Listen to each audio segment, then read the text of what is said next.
Start करने जा रहे हैं डायपोल मोमेंट्स। तो आप देखते हैं डायपोल मोमेंट्स क्या है। डायपोल मोमेंट जो है इसे बोलते हैं पोलरिटी ऑफ या polarity in covalent bonds.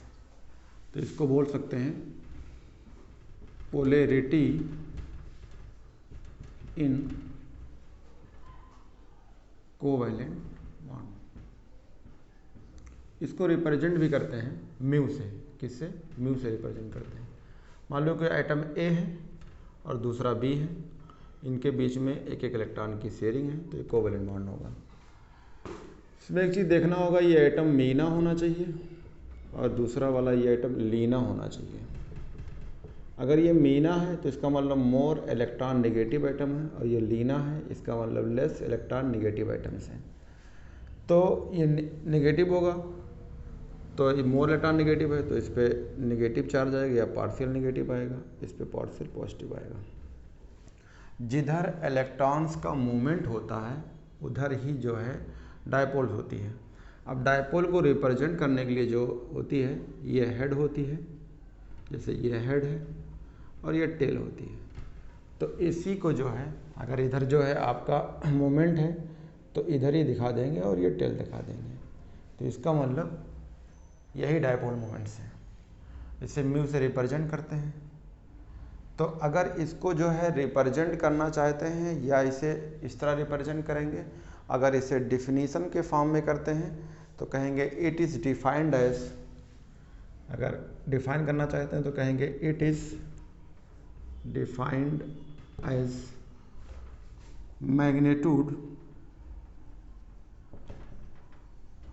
Magnitudes of charge, यानी पॉजिटिव नेगेटिव का कोई चार्ज लेंगे तो कहेंगे magnitude of the charge, magnitude of the charge and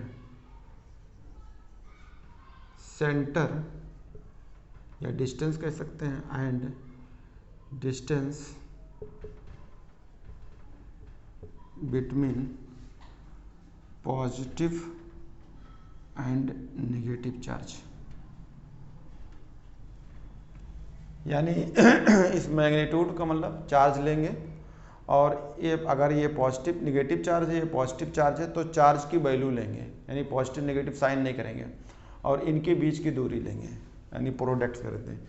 तो कह रहे it is defined as the magnitude, it is defined as magnitude of the charge, या कह सकते हैं it is defined as magnitudes, product भी जोड़ सकते हैं, it is defined and product कह सकते हैं। यहाँ पे एक लाइन जोड़ दो, product, defined as product of magnitudes, magnitude of the charge and distance between जो है पॉजिटिव नेगेटिव। तो ये रहा म्यू इक्वल टू क्या करेंगे, इनमें चार्ज लेंगे कोई भी तो क्यू, इनके बीच की दूरी होगी एल, तो जगह mu equal to Q into L इसको बोलते हैं।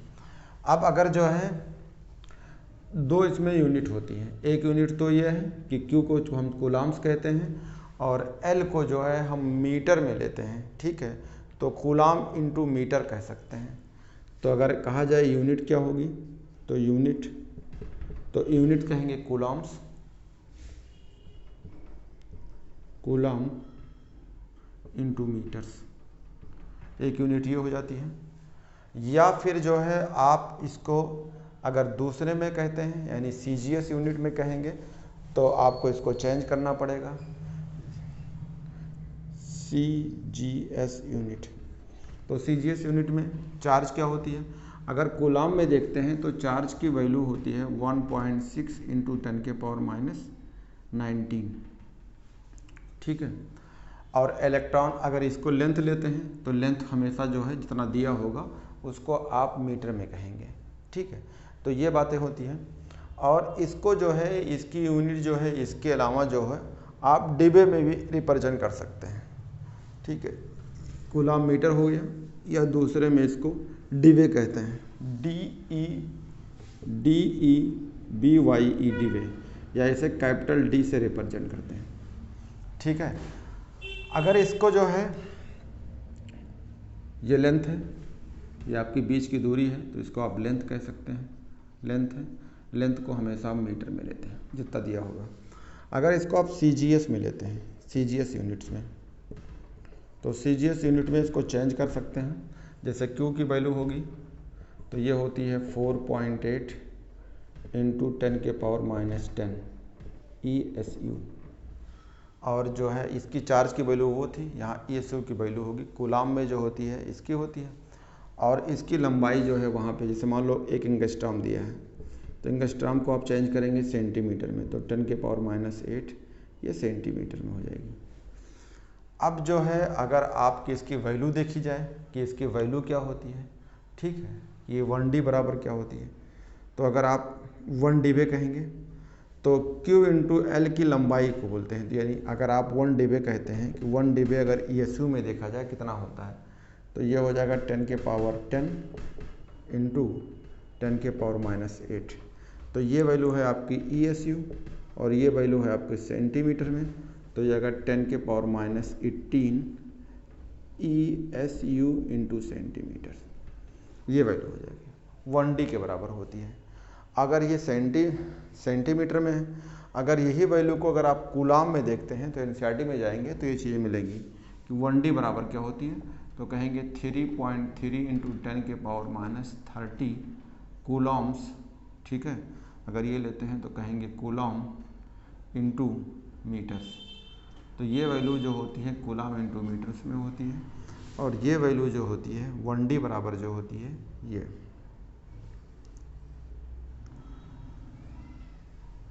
कह सकते हैं। अगर इसे जो है डिफाइन करना चाहते हैं, जैसे मान लीजिए कोई भी है तो आपको मीना लीना देखना होगा। अगर मीना लीना नहीं है तो उसमें डायपोल नहीं होगी, तो इसका डायपोल मोमेंट्स नहीं होंगे। तो आओ देखते हैं डायपोल्स या डायपोल मोमेंट्स की बात, तो ये चीज़ आगे चलते हैं।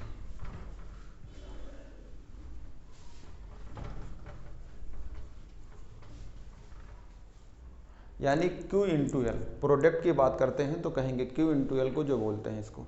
जैसे मान लीजिए अगर आप इसे अभी एक्सप्लेन किया जाए कि HF है, एग्जाम्पल के तौर पे HF, तो अगर आप HF देखेंगे तो ये H है, ये F है, इसका इलेक्ट्रॉन 1 है, इसके 7 इलेक्ट्रॉन है, ये आपस में शेयरिंग कर लेंगे, तो आपका क्या कहेंगे, मीना है, और इसे क्या कहेंगे, लीना है। मीना लीना का मतलब इलेक्ट्रॉन नेगेटिविटी का ऑर्डर है, हमने कहा था फ़ोन लगा दीजिए, तो फ़ोन का मतलब है कि आपका इलेक्ट्रॉन नेगेटिविटी का ऑर्डर है, यही तो इलेक्ट्रॉन नेगेटिविटी का ऑर्डर है। तो देखो इस पे मीना है यानी मोर इलेक्ट्रॉन नेगेटिव आइटम है तो नेगेटिव आएगा, इस पे क्या आएगा, पॉजिटिव आएगा, तो मूवमेंट भी इधर ही होगी। तो इसको जो है ऐसे जो है हेड उधर होगा और टेल इधर होगा, यानी हेड पार्ट जो होती है नेगेटिव की तरफ होती है और टेल पार्ट जो है पॉजिटिव की तरफ होती है। ये जो वैल्यू मैं अब जो चीज़ लिखने जा रहा हूँ ये बहुत इंपॉर्टेंट है। क्या इंपॉर्टेंट है, कहेंगे the value of the dipole moment, ठीक है, कह रहे हैं the value of the dipole moment of ये polar molecules, the value of the dipole moment of a polar molecule, polar molecules depend upon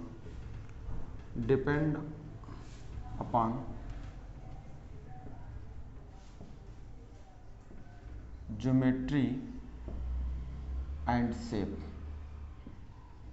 depend upon geometry and, यानी dipole moment की जो value होगी वो किस पे डिपेंड करती है, ज्योमेट्री एंड शेप पे।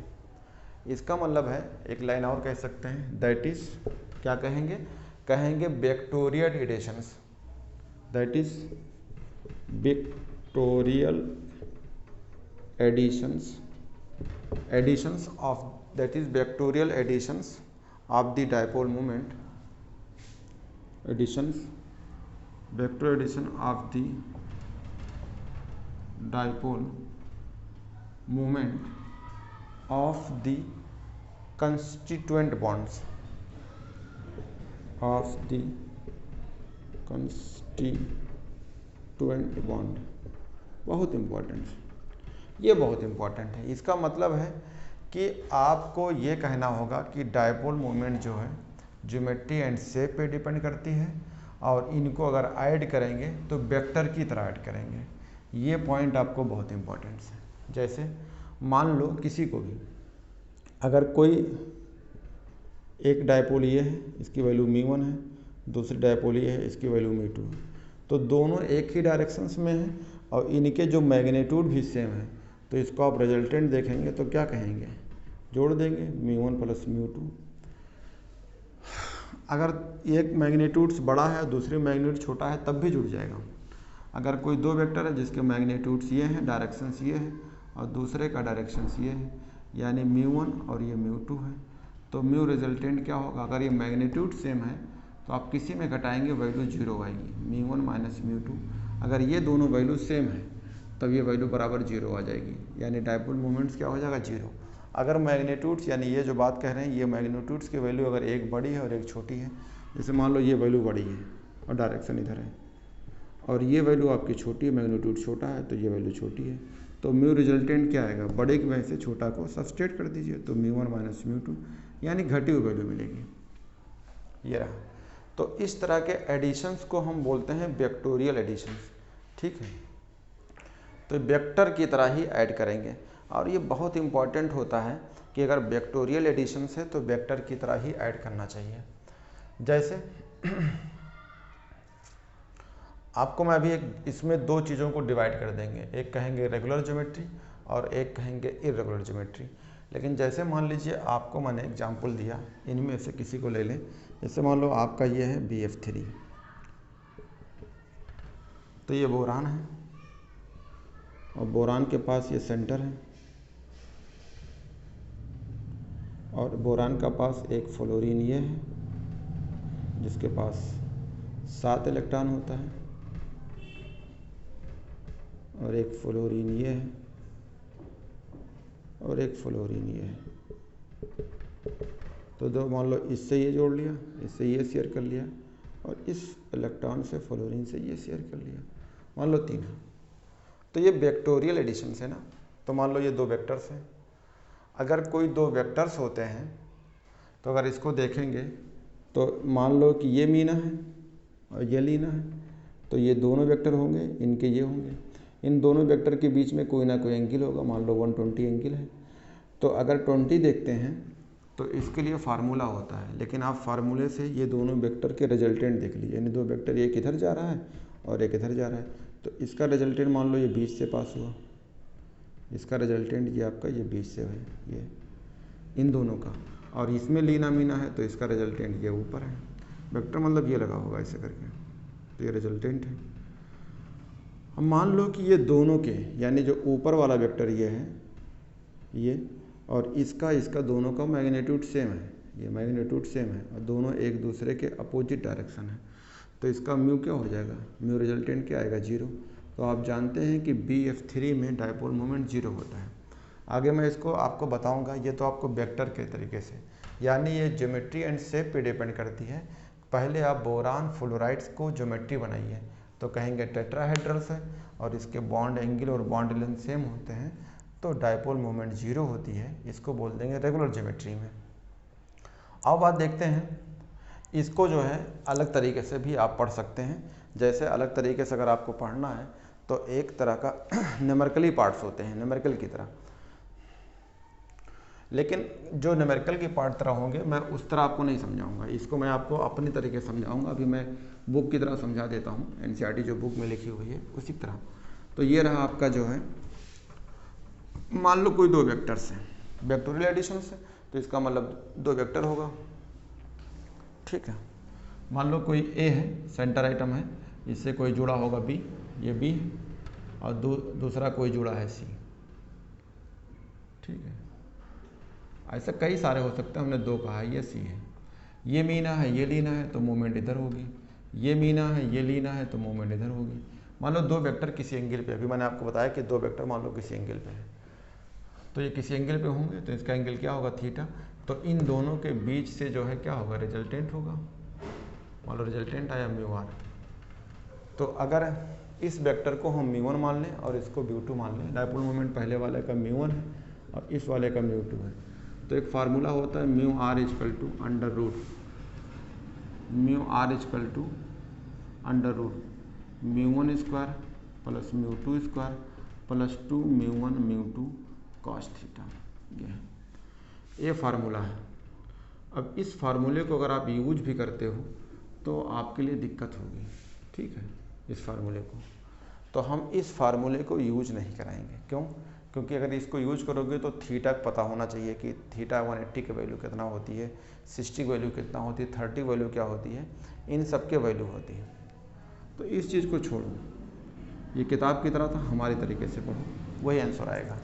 तो इसको मत यूज करो। हम जो है कभी भी आपको म्यू और इसमें रिलेशन होगी तो म्यू इनवर्सली प्रोपोर्शनल होता है बॉन्ड एंगल के। ये बात आप ध्यान रखिएगा। इनवर्सली प्रोपोर्शनल क्या होता है? Bond angles. BA का मतलब है बॉन्ड एंगल, ठीक है। इससे आपको क्वेश्चंस लग जाएंगे बहुत अच्छी तरीके से। जैसे नीट 2020 में सवाल आया था, तो कोई टेंशन लेने की जरूरत ही नहीं। जैसे मान लो एग्जाम्पल के तौर पे ये बेंजीन है,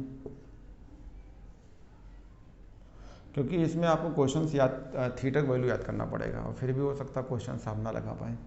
तो मान लो एक बार क्लोरीन मैं यहाँ लगाता हूँ और एक बार इस पोजीशन पे, तो इससे आर्थो बोलेंगे। तो इसे क्या बोलेंगे? आर्थो क्लोरोबेंजीन्स या ओ क्लोरोबेंजीन्स।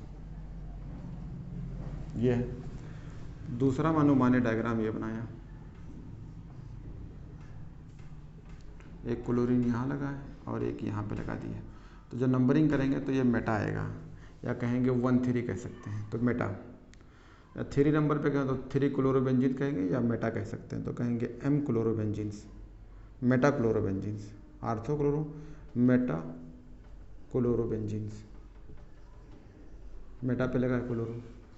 या फिर आप कहेंगे पैरा क्लोरोबेंजीन्स, तो एक पैरा पोजीशन पे लगा देंगे। एक क्लोरीन यहाँ लगा है तो यहाँ लगाएंगे, तो कहेंगे para chlorobenzenes, para chlorobenzenes, ortho chlorobenzene, meta chlorobenzene, para chlorobenzenes. ये हो गया।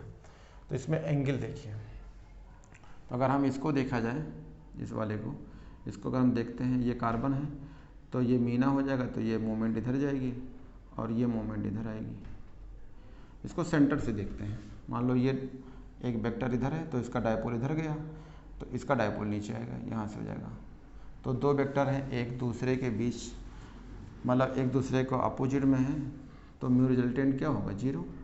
या कहेंगे इनके बीच का जो एंगल होगी थीटा इक्वल टू कितना होगा? 180। तो आप 180 पे रखेंगे, तो 180 यहाँ रखिए, तो म्यू की वैल्यू आ जाएंगे। यानी ये आसान तरीका है। तो आप इस आसान तरीक़ों को ही यूज करें कि म्यू जो है आपका थीटा है, तो थीटा 180 पे रखेंगे तो हो सकता है आप रूट ना ले पाएँ। तो रूट नहीं ले पाएंगे तो आपको सॉल्व करने में दिक्कत होगी। तो इसीलिए जो है आप जो है अपोजिट कर लीजिए। अब आपको ये तो क्लियर हो गया कि पैरा में जो है थीटा की वैल्यू जो है 180 आएगी, यानी डायपोल मोमेंट 0 हो जाएगा। अब इसमें आइए, तो इसमें एंगल ये थीटा बनेगा और इसमें एंगल ये थीटा बनेगा। तो इसमें एंगल ज़्यादा है, इसके एंगल है। तो आपका फार्मूला क्या है? अगर आपको कहेंगे तो बॉन्ड एंगल ये ज़्यादा है तो म्यू की वैल्यू कम होगी, यानी इसका मतलब कम होगी। सबसे ज़्यादा किस में होगी? इसमें। तो अगर आपको आर्डर बताया जाए कि तो इसको स्ट्रक्चर फर्स्ट मान लो, इसको सेकंड मान लेते हैं और इसको थर्ड मान लेते हैं। तो आपसे पूछा जाए order of dipole moments, order of mu या डायपोल मोमेंट कह सकते हैं, डायपोल मोमेंट। तो ज़्यादा किसका होगा? इंक्रीजिंग ऑर्डर कर लो, increasing order of dipole moment. तो सबसे ज़्यादा किसका होगा? फर्स्ट वाले का। तो कहेंगे फर्स्ट में ज़्यादा होगी, फिर उसके बाद सेकंड में होगी, फिर उसके बाद थर्ड में होगी, और ये चीज़ें जो है 0 हो जाएगी। तो 2020 में ऑप्शन में ये पॉइंट था, पैरा क्लोरोबेंजीन का डायपोल मोमेंट क्या होगा? 0 हो जाएगा। तो इस क्वेश्चंस को यूज थीटा की अगर आप वैल्यू याद कर लेंगे तो इस पर रखेंगे तो सॉल्व नहीं कर पाएंगे, इसलिए इसको यूज करो तो आपके लिए आसान हो जाएगा। अब आती है ज्योमेट्री और शेप, यानी डायपोल मोमेंट किस पे डिपेंड करती है? ज्योमेट्री एंड शेप पे डिपेंड करती है। और इसको वेक्टर की तरह जोड़ना पड़ेगा। तो यही बात आपको हमेशा याद रखना है कि dipole moment geometry and shape पे डिपेंड करती है और वेक्टोरियल एडिशंस होती है। इस बात को अगर आप समझ लेते हो तो कोई क्वेश्चंस आपके दिक्कत होंगे नहीं, सब क्वेश्चंस लग जाएंगे। ये क्वेश्चन एग्जाम में आया हुआ था। तो अगला देते हैं। तो इसको जो है आप किसी को भी आप इसको यूज कर सकते हो। तो ये देखते हैं, तुम्हारे एनसीईआरटी में जाओगे, HF का दिया था, BF3 दिया था और एक वाटर दिया है। आओ वाटर को देखते हैं, फिर मैं इस पर कुछ ट्रिक बताता हूँ कैसे सॉल्व करना होगा। तो ये रहा, वाटर को ले लो, जैसे ये वाटर है, तो ये आपका ऑक्सीजन है, मान लो ऑक्सीजन है। तो ऑक्सीजन के पास वैलेंस इलेक्ट्रॉन कितना होता है 6, तो ये हो गया 6। और ये हाइड्रोजन है, तो ये हो गया, ये हाइड्रोजन से ये लगा, ऐसे बना सकते हो। तो आपको क्या कहेंगे, चाहे ऐसे बना लो, चाहे ऐसे सीधा सीधा बना लो, कोई दिक्कत नहीं। अगर आप ऐसे बनाओगे, ये ऑक्सीजन है, ये ऑक्सीजन है, ये हाइड्रोजन है, ये हाइड्रोजन है, तो ये सीधे सीधे हैं। ये लोन पेयर के इफेक्ट से क्या होता है, झुक जाएगा, क्योंकि लोन पेयर जो है आपका जो है रिपल्सन होगी तो बॉन्ड झुक जाएगा। तो अगर इसमें देखेंगे तो बॉन्ड ऐसे मिलेगी, ये बॉन्ड ऐसे मिलेगी, तब भी लोन पेयर ये है। तो चाहे इस डायग्राम में चाहे इस डायग्राम, कोई दिक्कत नहीं, डायग्राम इसका ऐसा रहेगा। अब होगा क्या, अब ये दो वेक्टर्स हैं, तो ये मीना है, ये लीना है, तो मोमेंट तो इधर होगी। ये मीना है, ये लीना है, तो मूवमेंट इधर होगी, ये रहा। अगर आपसे देखा जाए तो इस पर पार्शियल नेगेटिव, तो इस पर पार्शियल पॉजिटिव, इस पर पार्शियल नेगेटिव, तो इस पर पार्शियल पॉजिटिव, ऐसे आएगा। यहाँ भी सेम ऐसे कह सकते हैं, क्योंकि ये मीना है तो मूवमेंट इधर होगी, मूवमेंट इधर होगी, तो ये रहा, ऐसे करके। तो चाहे इसको यूज करो चाहे इसको, दोनों एक ही चीज़ें हैं, ये रहा। अब इसको क्या होगा, दो वेक्टर इसको सप्लाई कर रहे हैं, तो इनके बीच में कुछ ना कुछ एंगल होगी। तो अगर कोई दो वेक्टर ऐसे जा रहे हैं, मान लो ये है ऐसे आ रहे हैं और दूसरा वेक्टर ऐसे जा रहा है, तो इन दोनों का रिजल्टेंट क्या होगा, बढ़ा हुआ मिलेगा, कोई बीच से जाएगा, तो इनका डायपोल मोमेंट जीरो नहीं होगा, इनका रिजल्टेंट क्या होगी, मान लो आगे हो जाएगी, तो म्यू आर, इन दोनों का यूज मिलेगा, यानी डायपोल मोमेंट होगा, जीरो नहीं होगा। तो और इसको मैं दो हिस्सों में डिवाइड कर देता हूँ। क्या दो हिस्सों में, इसका दो हिस्सों का डिवाइड का मतलब हो गया, एक कहेंगे रेगुलर ज्योमेट्री और एक कहेंगे इर्रेगुलर ज्योमेट्री। तो एक होता है रेगुलर ज्योमेट्री, क्योंकि आपको ये पता हो गया कि डायपोल मोमेंट जो है वेक्टोरियल एडिशन है, उससे पहले ज्योमेट्री एंड शेप पे डिपेंड करती है। तो रेगुलर ज्योमेट्री क्या है, जो सेंट्रल आइटम होगा उसकी बात करते हैं, तो कहेंगे central item attach with identical item and bond angle and bond length, bond angle, ठीक है, bond length are same but central item have no lone pair of electrons, lone pair of electrons, ये lone pair of electron. Central item attach with identical item, यानी कोई central item है वो identical यानी equal item से जुड़ा है, and bond angle and bond length are same but central item have no lone pair of electrons.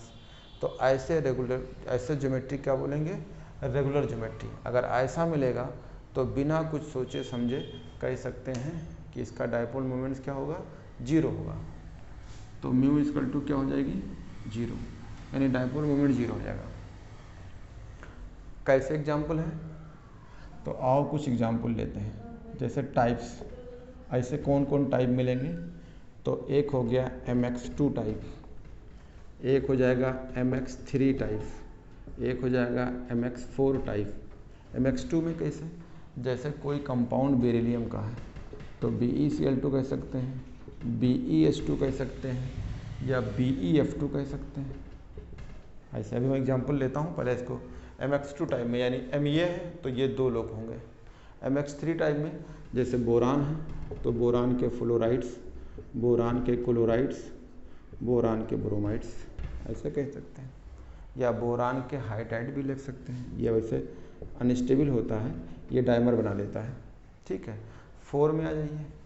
जैसे 4 में CH4 हो गया, CCl4 हो गया, CBr4 हो गया, ये सब हो जाएंगे। फ्लोराइड्स ले सकते हैं इसके, मीथेन हो गया, क्लोराइड साइज में बड़ी हो जाएगी तो फ्लोराइड ले लीजिए, CCl4 ले लीजिए। ऐसे आप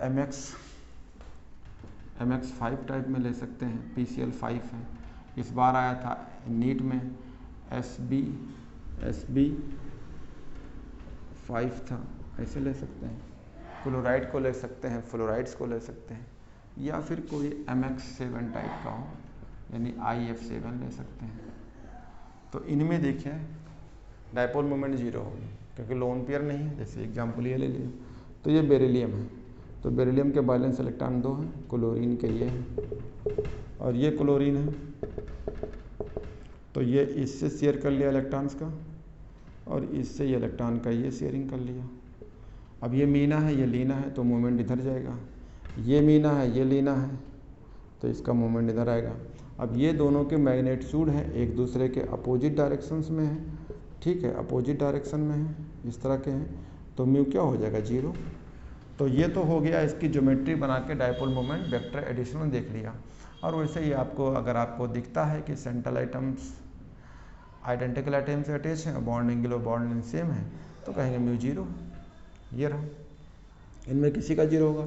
इसमें वैसे बोरान का बता ही चुका हूँ, अभी बताया था कि अगर मान लो ये F, ये 3 इलेक्ट्रॉन है इसके, ये 3 इलेक्ट्रॉन है इसके, ठीक है, और ये एक F जुड़ा हुआ है इससे, तो ये हो गया। इसके पास 7 इलेक्ट्रॉन है, जुड़ गए, तो ये दोनों का ये मीना है तो मूवमेंट इधर होगा, इन दोनों से मूवमेंट इधर होगा, तो इसका रिजल्टेंट ये आ गया। अब ये ज्योमेट्री बनाया तुमने, अब इससे जो है इसका मूवमेंट ये रहेगा। तो अगर ये दोनों वेक्टर देखा जाए तो एक ऊपर है और एक नीचे है और दोनों के मैग्नीट्यूड सेम है, तो म्यू की वैल्यू क्या हो जाएगी 0, तो सबका 0 हो जाएगा। ऐसे मीथेन में लेंगे या CCl4 में ले लेंगे, ये कार्बन है, इससे एक Cl ये लगा, मान लो CCl4 का लेते हैं तो एक Cl ये लगा है, ये कार्बन है, इसका Cl एक लगा है, ये कार्बन है, इसका Cl एक लगा है, ये कार्बन, यानी कार्बन के पास इलेक्ट्रॉन 4 होता है और 4 क्लोरीन से शेयर कर लिया तो ऑक्टेट पूरा हो जाएगा। अब देखते हैं मूवमेंट, तो ये मीना है, ये लीना है, तो मूवमेंट इधर हो जाएगा। ये मीना है, ये लीना है, तो मूवमेंट इधर हो जाएगा। ये मीना, ये लीना है, तो मूवमेंट इधर हो जाएगा। ये मीना है, ये लीना है, तो देखो ये 2 वेक्टर हैं, एक दूसरे के अपोजिट में है, एक दूसरे के अपोजिट में है, तो इनका म्यू 0 हो जाएगी। ऐसे इसका देखेंगे कि ये वेक्टर एक दूसरे के अपोजिट में है, यानी ये वेक्टर ये जा रहा है और दूसरा वाला ये आ रहा है, ये दूसरा ये आ रहा है, तो एक दूसरे के अपोजिट में इनका 0 हो जाएगा। तो ultimate mu R equal to क्या हो जाएगा 0। तो ऐसे सबका 0 हो जाता है। तो ये किस में आ जाएगा आपका रेगुलर ज्योमेट्री में। बहुत बेसिक चीज़ बता रहा हूँ, रेगुलर ज्योमेट्री में डायपोल मोमेंट 0 हो जाए। आगे देखते हैं, इसको मिटाता हूँ। अब आता है दूसरा चीज़, एक आपका आता है इर्रेगुलर ज्योमेट्री। बस इर्रेगुलर ज्योमेट्री में क्या हो गया, आइडेंटिकल भी जुड़े होंगे, नॉन आइडेंटिकल जोड़ सकते हैं, लेकिन बॉन्ड लेंथ और बॉन्ड एंगल सेम भी हो सकता है और नहीं भी हो सकता है। ये क्या है, लेकिन उनके पास लोन पेयर होना बहुत ज़रूरी है। तो ये रहा irregular geometry, irregular geometry, irregular geometry. तो कहेंगे central item is surrounded by, या central item is surrounded by identical item. Center item attach कह सकते हैं, central item is surrounded by identical OR non I OR non identical, surrounded by identical non identical item, ये कह सकते हैं, ठीक है। बट एक बात बोल सकते हैं कि इनके पास क्या होगा, लोन पेयर ऑफ इलेक्ट्रॉन, कहेंगे इनके बॉन्ड एंगल और बॉन्ड लेंथ सेम भी हो सकती है और नॉट, बॉन्ड एंगल और बॉन्ड लेंथ सेम और not identical atom, bond length and bond angle are not same but central atom have lone pair of electrons, तो ऐसे ज्योमेट्री को बोलते हैं इर्रेगुलर ज्योमेट्री, ठीक है। ये सब आते हैं इर्रेगुलर ज्योमेट्री में। अब इर्रेगुलर ज्योमेट्री में बहुत सारे आइटम होंगे, यानी आप कुछ बिना सोचे समझे जो है एग्जाम्पल दे सकते हैं। जैसे तो इनमें म्यू की वैल्यू 0 नहीं होगी, mu equal to not equal to 0, example के तौर पे जैसे अमोनिया है।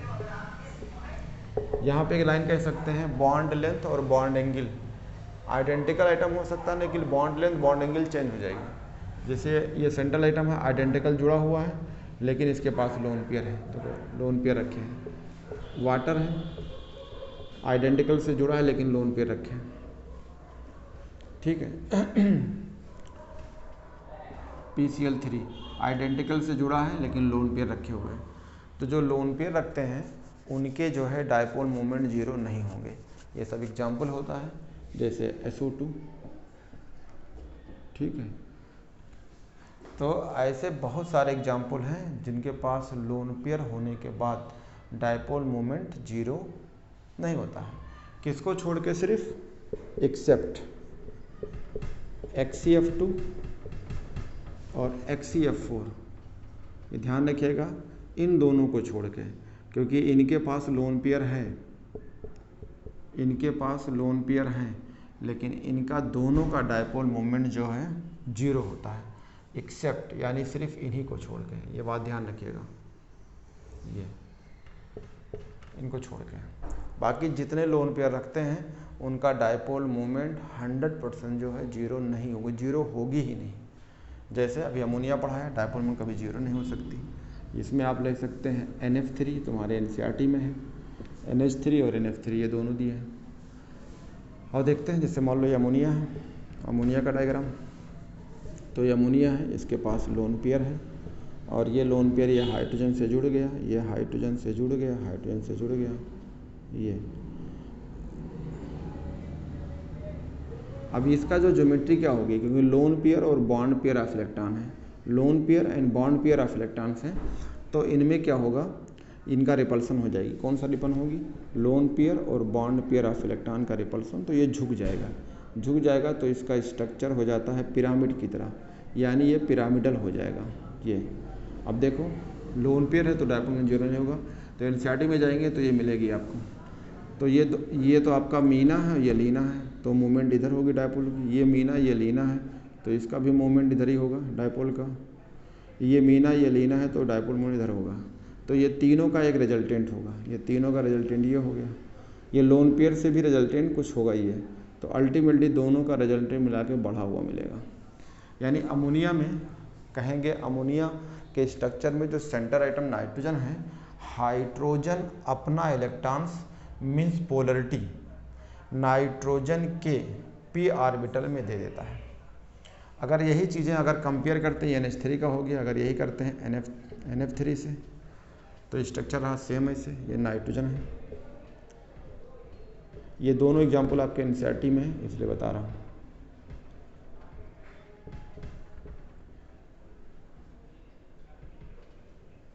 तो सेम कहानी लोन पेयर और बॉन्ड पेयर, तो इनमें भी रिपल्सन वही होगी। कौन सा रिपल्सन होगा, लोन पेयर और बॉन्ड पेयर रिपल्शंस होगी, तो ये झुक जाएगा।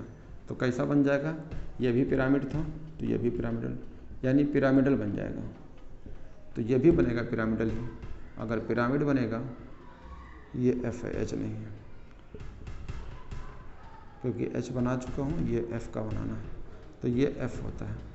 तो ये आपका F होगा, ये आपका F होगा, ये आपका F होगा, ठीक है। ये लोन पेयर है, तो अब मीना ये है, तो क्योंकि फ़ोन लगाओगे, फ़ोन बढ़ाया था कि फ़ोन लगा दीजिए, तो इलेक्ट्रॉन नेगेटिविटी आर्डर में फ़ोन लगा दें, तो इलेक्ट्रॉन नेगेटिविटी का आर्डर ये है, तो एफ आगे है, ओ पीछे है, एन पीछे है, तो ये आपकी मूवमेंट इधर होगा, ये तो डायपोल का आपकी मूवमेंट इधर होगी, ये मीना हो गया। तो ये तीन वेक्टर का रिजल्टेंट तो नीचे आएगा और लोन पेयर के रिजल्टेंट ये ऊपर जाएगा, तो आपकी जो बड़ा होगा उसमें से घटा दीजिए तो वैल्यू कम मिलेगी। जो म्यूआर होगा रिजल्टेंट बराबर 0 तो नहीं होगा, लेकिन क्या हो जाएगी, वैल्यू कम लेस हो जाएगी। तो ये एनसीईआरटी में आपको मिला है दोनों एग्जाम्पल, तो मैंने बता दिया। लोन पेयर भी रखे हैं, आइडेंटिकल आइटम जुड़ा हुआ है, उसके बाद भी लोन पेयर के वजह से डायपोल मोमेंट 0 नहीं। तो ये इर्रेगुलर ज्योमेट्री है, इसको आप याद रखेंगे। ये दोनों एग्जाम्पल हैं, लोन पेयर रखने के बाद भी डायपोल मोमेंट इनका जो है 0 हो जाता है।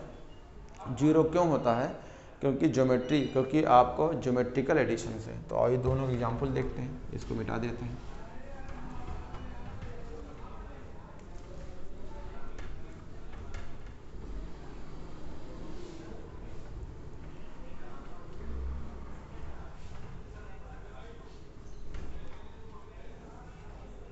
तो देखते हैं XCF2।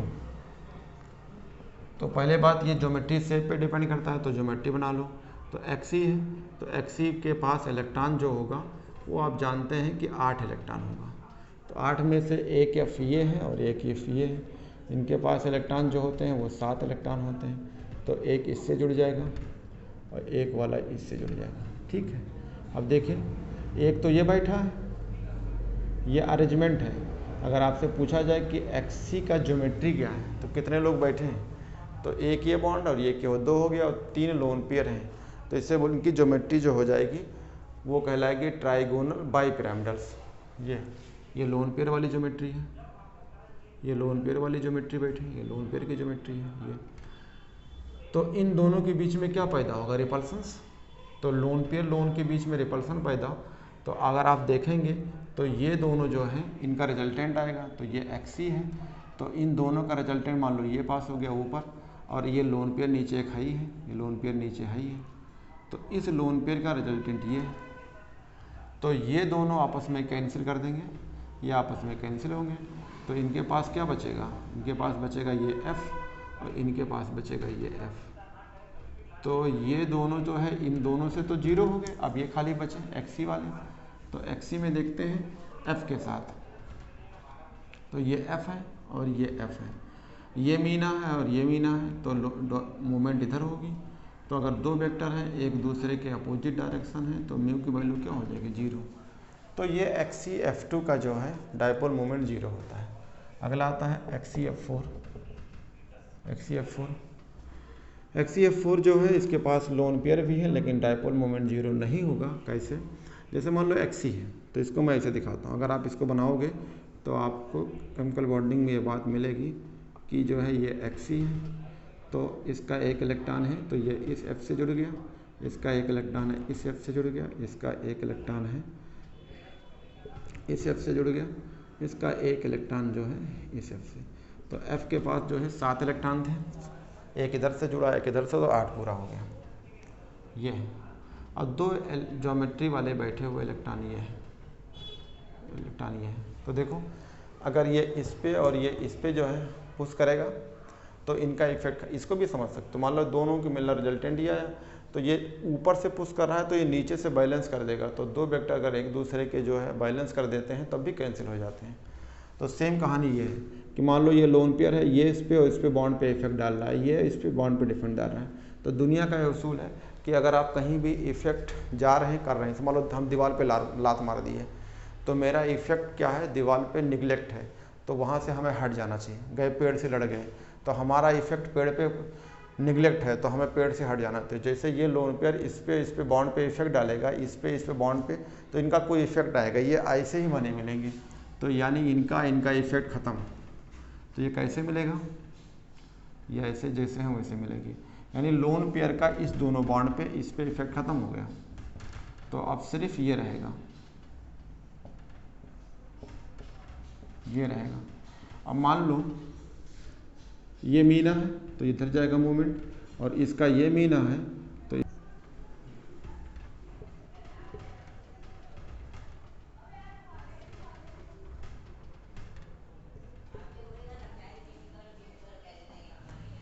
ये मतलब ये इनका इफेक्ट ख़त्म हो गया। तो अगर आप जो है इस पे देखना चाहेंगे तो ये फ्लोरीन ये लगा है, एक फ्लोरीन आपका ये लगा है, एक एफ ये लगा है और एक एफ लगा है। तो इस वाला इधर मूवमेंट आएगा क्योंकि मीना ये लीना है, ये मीना ये लीना है, यानी दो वेक्टर हैं अगर एक दूसरे के अपोजिट डायरेक्शन में है तो इनका म्यू जीरो। अगर इसकी बात करते हैं इन दोनों की, तो ये वाला वेक्टर है, मूवमेंट इधर गया होगा तो ये मीना हो गया, इसका मूवमेंट ये मीना है, यानी इधर से देखते हैं तो ये वेक्टर है और ये एक दूसरे का यानी ये जीरो हो जाएंगे। तो अल्टीमेट म्यू आर क्या हो जाएगा? जीरो। तो ये पूछा जाता है कि XCF2 और XCF4 में लोन पेयर होने के बाद डायपोल मोमेंट जीरो हो जाता है, क्योंकि आपका ये तरीका है कि इर्रेगुलर ज्योमेट्री में लोन पेयर होने के बाद डायपोल मोमेंट जीरो नहीं होना चाहिए। तो आप यही बोलेंगे कि डायपोल में मोमेंट जो है डिपेंड करता है ज्योमेट्री एंड शेप पे और वेक्टोरियल एडिशन से। तो ज्योमेट्री एंड शेप की कहानी मेन है, रेगुलर इर्रेगुलर ज्योमेट्री तो हमारी बताई हुई तरीका है कि ताकि आपके सवाल आसानी से लग जाएं। अब इस बार नीट में सवाल आया था, क्या आया था? नीट 2000 जो है आपका 21 में सवाल था। क्या पूछा था? कह रहा था XE पूछा था कि बताइए which of the following given below dipole moments zero होगा। तो अगर आप डायपोल मोमेंट जीरो की बात करते हैं तो मैं क्वेश्चंस आपको दिखाता हूँ। ये क्वेश्चंस आपके ये हैं,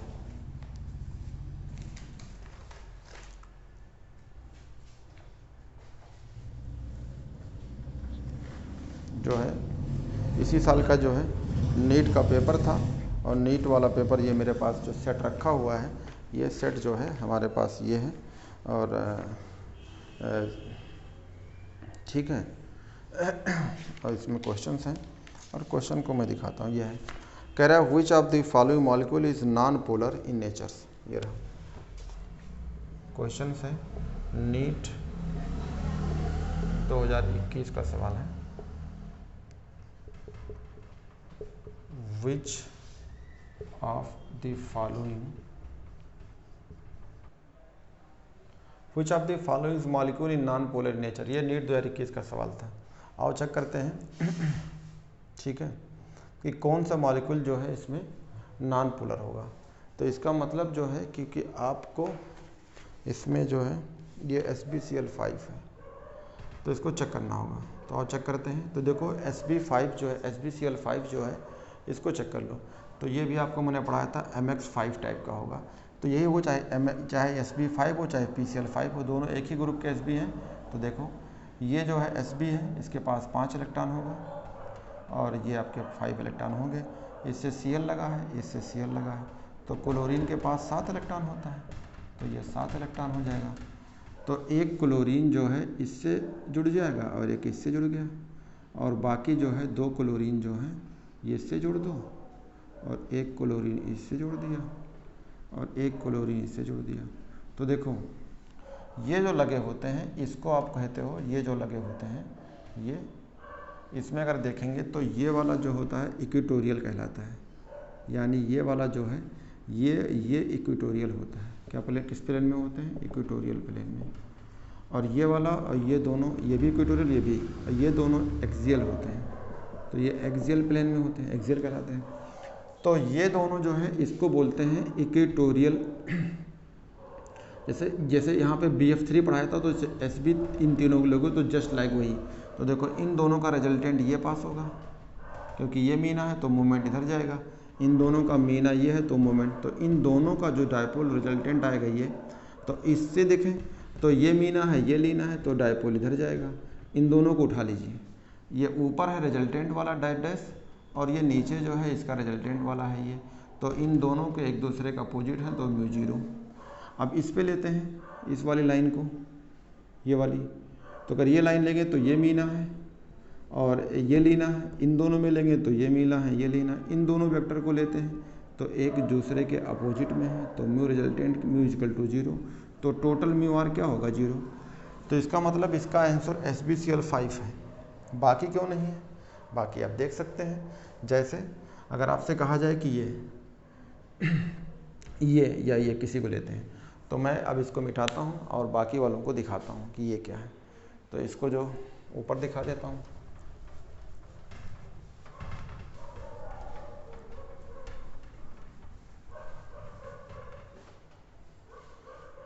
जैसे ये है, ये कार्बन है, ये आपका जो है इसको बोलते हैं HCHO, यानी HCHO मतलब फार्मल्डिहाइड। तो फार्मल्डिहाइड में एक कार्बन होगा, कार्बन के पास 4 इलेक्ट्रॉन है, ये ऑक्सीजन है, ऑक्सीजन के पास 6 इलेक्ट्रॉन होते हैं, तो ये इससे जुड़ जाएगा। और ये हाइड्रोजन है तो ये इससे जुड़ जाएगा, ये हाइड्रोजन है तो इससे जुड़ जाएगा।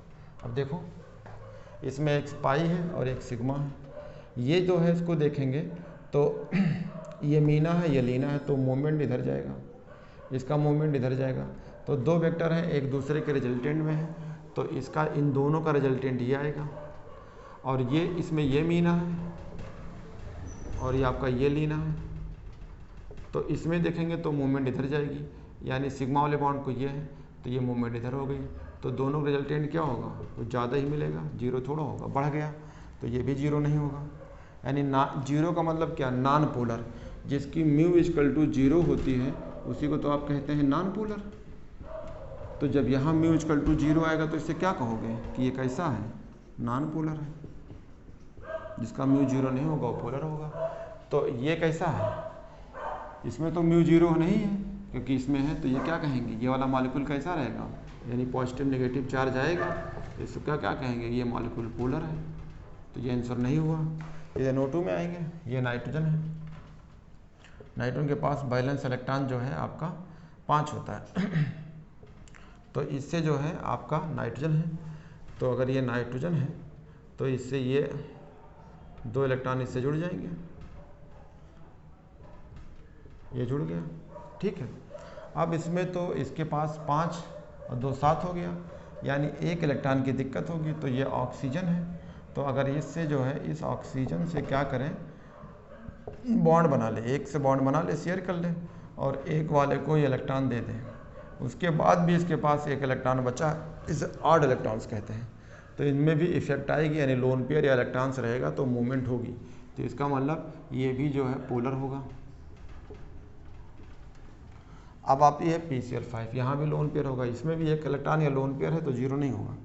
ये आती है फास्फोरस के पास जो होता है 5 इलेक्ट्रॉन, 5 से 3 क्लोरीन ने बॉन्ड बना लिया, तो 3 क्लोरीन बॉन्ड बना लिया, ये 3 क्लोरीन ने इनसे बॉन्ड बना लिया।